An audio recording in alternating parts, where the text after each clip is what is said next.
भगवान बुद्ध के वर्तका पोतक जातक में कहा गया है, सत्य परिभावितां वाचमग्निरपि न प्रसहते लंघयितु मिति सत्य वचने भी योगः करणीयः तद्यथानुश्रूयते।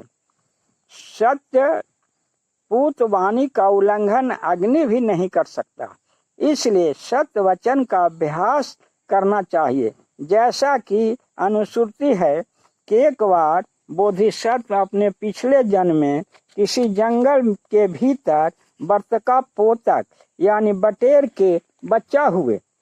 एक समय तेज हवा से मानो उत्पीड़ित होता हुआ जंगल की दावाग्नि तीनों को खोज करता हुआ उन बटेर के घोंसलों के समीप पहुंच गया।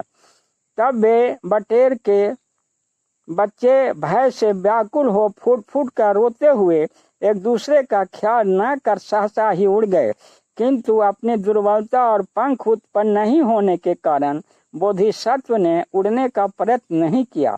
अपना प्रभाव जानकर वह महासत्व विचलित नहीं हुए और तेजी से समीप आते हुए अग्नि से अनुनय पूर्वक कहा, मेरे छोटे छोटे अशक्त पैरों को पैर कहना व्यर्थ है। मेरे पंख भी अच्छी तरह नहीं उत्पन्न हुए हैं। आपके डर से मेरे माता पिता भी उड़ गए। हे अग्नि, आपके अतिथि सत्कार के योग्य यहाँ कुछ भी नहीं है, अतः यहाँ से आपका लौटना ही उचित है।